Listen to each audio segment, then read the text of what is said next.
Hello बच्चों, कैसे हैं आप सब। आई होप आप सब लोग बहुत अच्छे होंगे। आज के इस वीडियो में हम बात करेंगे, आप यहाँ पर देख रहे हैं दोहरा निषेचन। दोहरा निषेचन जो होता है यहाँ पर आप देख रहे होंगे, यहाँ लिखा हुआ है दोहरा निषेचन।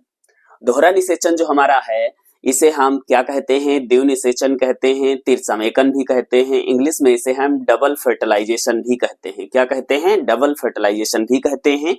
हम बात करेंगे इसके बारे में। सबसे पहले बताया किसने था? तो हमारे वैज्ञानिक नवासिन ने बताया था। क्या बताया था? हमारे वैज्ञानिक नवासिन ने बताया था। नवासिन जो है उनका यहाँ पर नाम देख रहे हैं, जो हमारे डिस्कवरर हैं। इसके बारे में सबसे पहले जिन्होंने डिस्कवर किया था, जिन्होंने खोजा था, तो वो हमारे कौन हैं? नवासिन हैं।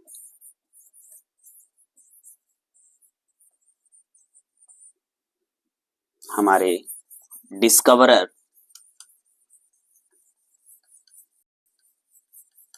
नवासिन नामक वैज्ञानिक ने नवासिन नामक वैज्ञानिक ने खोजा था और बताया था कि द्विनिषेचन क्या है। तो यहाँ पर हम देखेंगे बहुत ही महत्वपूर्ण क्वेश्चन है। क्लास 10th में भी पूछा जाता है और 12th में भी पूछा जाता है। तो हम बात करते हैं सीधे दोहरा निषेचन इसे हम क्यों कहते हैं, द्विनिषेचन क्या होता है, त्रिसमेकन क्या होता है, डबल फर्टिलाइजेशन क्या होता है। इसमें हमने नाम इसलिए रखा है, कभी कभी बोर्ड परीक्षा में दोहरा निषेचन के नाम से पूछा जाता है, कभी कभी द्विनिषेचन के नाम से पूछा जाता है, कभी कभी त्रिसमेकन के नाम से पूछा जाता है और कभी कभी डबल फर्टिलाइजेशन के नाम से पूछा जाता है। तो सबसे पहले हम बात करेंगे कि रिटेन में हम लोग इसे कहते कैसे हैं, फिर हम डायग्रामेटिकली के माध्यम से इसको समझते हैं। तो यहाँ पर देखेंगे लिखा हुआ है कि परागकण के परागण के, यहाँ पर हम देख रहे हैं लिखा हुआ है, यहाँ पर हम देख रहे हैं, दिख रहा होगा आप लोगों को। परागण के फलस्वरूप परागकण वर्तिका के वर्तिकाग्र पर पहुंचकर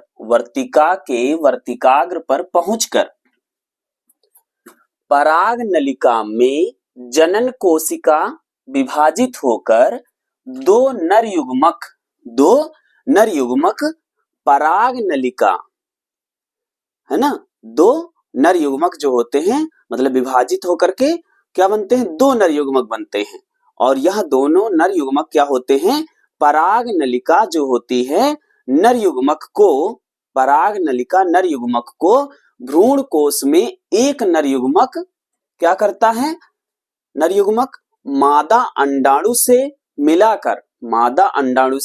मिलाकर युग्मनज बनाता है और दूसरा क्या करता है? नर युग्मक वह द्वितीय केंद्रक से मिलकर भ्रूण पोष बनाता है जो त्रिगुणित होता है। इसी को हम क्या कहते हैं? द्विनिषेचन कहते हैं। क्या कहते हैं? द्विनिषेचन कहते हैं। तो आप समझ चुके होंगे। अब देखेंगे यहाँ पर हमने छोटी सी बढ़िया सी आपको ये बताया है, लिखा है। इसको आप डायग्रामेटिकली माध्यम से कैसे समझेंगे तो एक बार फिर से पढ़ लेते हैं, फिर इसको हम डायग्राम के माध्यम से आपको बताते हैं। देखिए लिखा हुआ है परागण के फलस्वरूप यानी जब पुष्प में परागण हो जाता है तो परागकण जो होते हैं पुष्प की वर्तिका के वर्तिकाग्र पर गिरते हैं और वहां पर जब पहुंचते हैं तो पोलन ग्रेन का जर्मिनेशन होता है, पोलन ग्रेन का जर्मिनेशन होता है और उसमें पराग नलिका बनती है जिसको पोलन ट्यूब कहते हैं।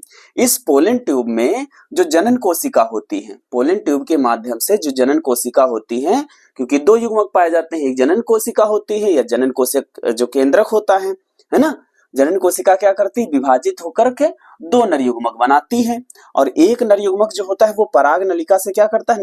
नर युग्मक को जो है भ्रूण कोश में एक नर युग्मक क्या करता है? मादा अंडाणु से मिल जाता है और दूसरा वाला क्या करता है?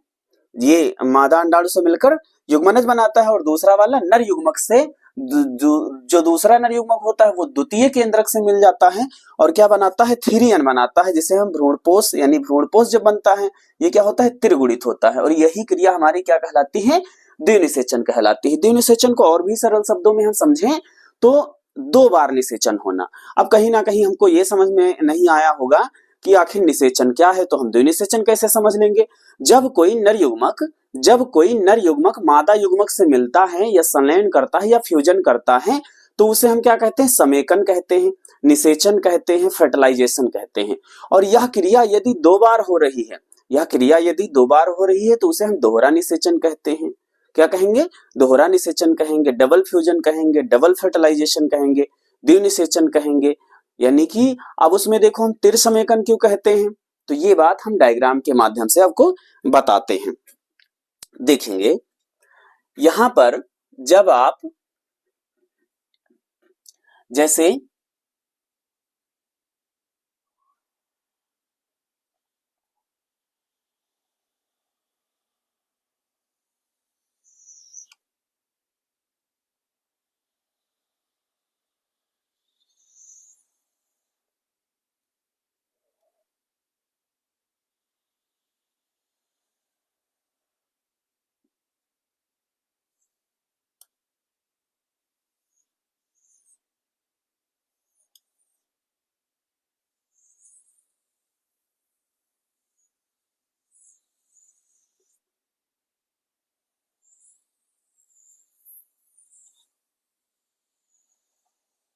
ये पुष्प है, ठीक है, ये क्या है, पुष्प है। और यहां पर हम देखेंगे इसमें से जो पुंकेसर है, जो पुंकेसर है निकलता है, ये क्या है, ये ओव्यूल है, अंडप है, अंडाशय है, ठीक। अब इस जो एंथर है ये फिलामेंट इसको हम लोग कहते हैं, फिलामेंट कहते हैं। और ये जो एंथर है, जो एंथर है इसमें परागकण भरे हुए हैं। ये जब परागकण इस पर जाके गिरते हैं, जाके इस पे गिरते हैं तो इसको हम क्या कहते हैं, परागण कहते हैं। क्या कहते हैं, परागण कहते हैं। परागण जब हो जाता है तो जब एक पोलन ग्रेन जो होता है जर्मिनेट करता है तो यहाँ पर क्या होता है कि एक ट्यूब बनती है, इसको हम लोग क्या कहते हैं, पराग नलिका कहते हैं। और यहाँ पर इसमें हम देखेंगे कि 2 केंद्रक होते हैं। इसको अगर पोलन ग्रेन को हम यहाँ पर बड़ा बना के दिखाएं आपको, ये है पोलन ग्रेन। क्या है, पोलन ग्रेन में 2 केंद्रक होते हैं, एक ऐसे होता है, गोल होता है। ये वाला है वेजिटेटिव, ये वाला वेजिटेटिव न्यूक्लियस है, और ये जेनरेटिव न्यूक्लियस है। कैसा है, जेनरेटिव न्यूक्लियस है। तो जो जेनरेटिव न्यूक्लियस होता है ये क्या करता है, ये जनन में भाग लेता है। वेजिटेटिव न्यूक्लियस वाला ये सिर्फ ट्यूब बनाएगा, और इस पे एक लेयर होती है जो स्पोरुलिन प्रोटीन की बनी होती है, वर्ल्ड की सबसे कठोर, है ना।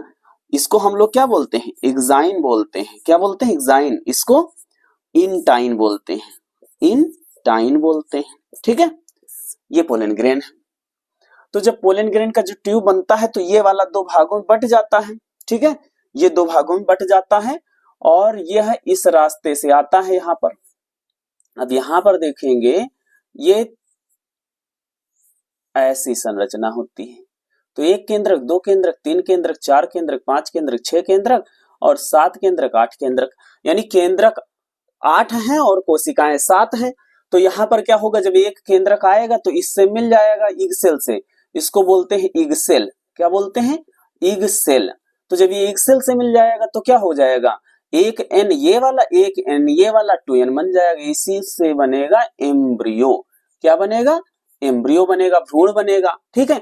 और दूसरा जो नर युग्मक है वो यहाँ पे आके मिलेगा ईसीएन से, ईसीएन से।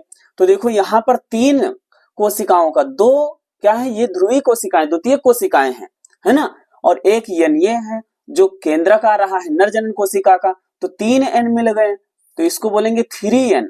क्या बोलेंगे, 3n, है ना। ये क्या हो रहा है, त्रिसमेकन हो रहा है, ट्रिपलेट फ्यूजन हो रहा है। तो यहाँ पर निषेचन कितना हुआ, एक बार यहाँ निषेचन हुआ, दूसरा बार यहाँ निषेचन हुआ, तो 2 बार निषेचन हुआ, तो इसको क्या बोलेंगे, दोहरा निषेचन बोलेंगे। तो आई होप आप सब लोगों को समझ में आ गया होगा कि डबल फर्टिलाइजेशन क्या है, दोहरा निषेचन क्या है। तो यदि आपको समझ में आया है तो अपनी राय जो है आप कमेंट में जरूर बताएं यस, यदि नहीं समझ में आया है तो आप नो करके लिखिए, हम अगली वीडियो में आपको फिर से बताएंगे, ठीक है। तो आप लोगों को यह जानकारी कैसी लगी आप हमें कमेंट में जरूर बताएं। इससे पहले और एक बात आपसे बता दें कि इसका महत्व क्या है। जिसमें भी दोहरा निषेचन नहीं होता है, जिसमें भी दोहरा निषेचन नहीं होता है उसमें बीज नहीं पाए जाते हैं, क्योंकि दोहरा निषेचन से भ्रूण पोष का निर्माण होता है, और जब भ्रूणपोष ही नहीं होगा तो भ्रूण ही नहीं होगा, है ना, भ्रूण ही नहीं होगा। ठीक, जैसे मूंगफली आप खाएं तो मूंगफली में छोटा सा पौधा होता है, छोटा सा, वो भ्रूण है। उसकी जो दालें आप खाते हैं वो भ्रूणपोष है। उसके ऊपर रेड कलर का जो छिलका होता है, ब्राउनिश छिलका होता है, वो भ्रूण कोष है। ठीक है, तो जिस बीज में भ्रूण पोष नहीं होगा उसमें भ्रूण नहीं रहेगा। भ्रूण को भोजन कौन देगा?